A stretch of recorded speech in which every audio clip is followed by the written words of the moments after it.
Desde tiempos ancestrales el ser humano ha tenido curiosidad por conocer la materia que lo rodea. El aspecto filosófico o teórico de la química comenzó en el periodo clásico griego. Fueron sabios griegos, Leucipo y Demócrito, los primeros en intuir la existencia de corpúsculos de materia mínimos e indivisibles que llamaron átomos. El primero en dar una base científica a la idea de átomo fue Dalton. Según su teoría, los átomos del mismo elemento son idénticos, pero los átomos de un elemento son diferentes de los átomos de otros elementos. La formación de compuestos se produce por la combinación de átomos de diferentes elementos en una misma proporción numérica simple. Las ideas de Dalton motivaron el inicio de una serie de investigaciones que empezaron en la década de 1850 y se extendieron hasta el siglo XX. Estas investigaciones demostraron que los átomos poseen estructura interna. Es decir, están formados por partículas aún más pequeñas, llamadas partículas subatómicas. De esta forma se llegó al descubrimiento de la naturaleza eléctrica de la materia. Se descubre el electrón, el protón y otras partículas. En conclusión, un átomo consiste de dos partes principales. El núcleo, que es la parte central, cargada positivamente. En él se encuentran los protones, partículas positivas con una masa muy pequeña, y los neutrones, partículas neutras, es decir, sin carga, con una masa ligeramente mayor a la de los protones. Las partículas que tienen la misma carga eléctrica generalmente se repelen entre sí. Sin embargo, pueden existir hasta más de 100 protones juntos en un núcleo, ya que también están presentes cantidades similares de neutrones que disminuyen estas repulsiones. El núcleo es muy pequeño y denso. El diámetro del átomo es aproximadamente 10.000 veces el diámetro del núcleo. Es posible apreciar las dimensiones relativas del átomo y su núcleo, imaginando que si un átomo fuera del tamaño de un estadio, el volumen del núcleo sería comparable al de una pequeña canica colocada en el centro de la cancha. Considerando el pequeñísimo volumen del núcleo y la gran masa que contiene, es claro que posee una altísima densidad del orden de 20 toneladas por centímetro cúbico. Para que una caja de fósforos tenga esta densidad, debería pesar 2,5 miles de millones de toneladas. La otra parte del átomo se encuentra fuera del núcleo central. Esa parte se compone de partículas cargadas negativamente, llamadas electrones. Los electrones se mueven alrededor del núcleo de un átomo de forma muy semejante a como lo hacen las abejas alrededor de su colmena. De esta manera, parecen ocupar el espacio vacío relativamente grande alrededor del núcleo. Las posiciones de los electrones pueden visualizarse como una nube alrededor del núcleo. Esta nube electrónica proporciona al átomo su volumen y lo mantiene alejado de otros átomos. Todo átomo es eléctricamente neutro, es decir, el número de protones en el núcleo es igual al número de electrones.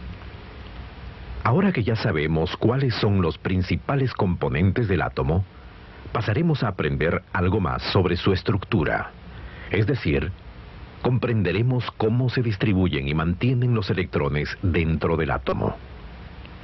La física clásica del siglo XIX no era capaz de explicar la estabilidad de átomos y moléculas.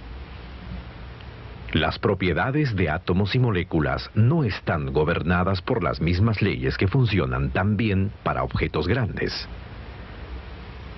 El comportamiento de estas partículas tan pequeñas se explica a partir de la llamada teoría cuántica planteada por Max Planck. La teoría.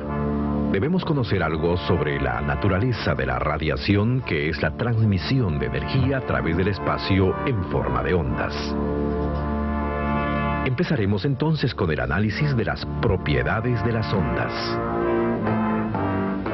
Una onda se puede considerar como una perturbación vibracional por medio de la cual se transmite la energía. Podemos visualizar las propiedades de una onda tomando como ejemplo las ondas de agua.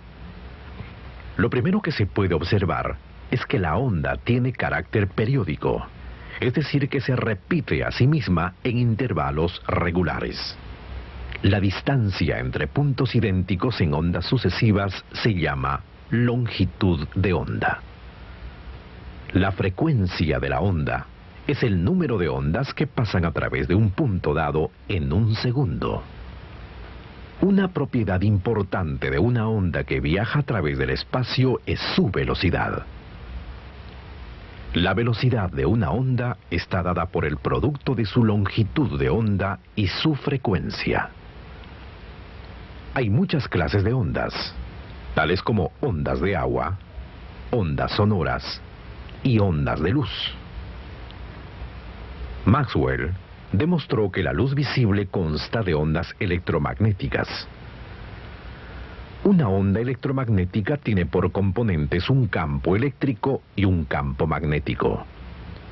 Los dos tienen la misma longitud de onda, la misma frecuencia y por lo tanto la misma velocidad, pero viajan en planos perpendiculares entre sí.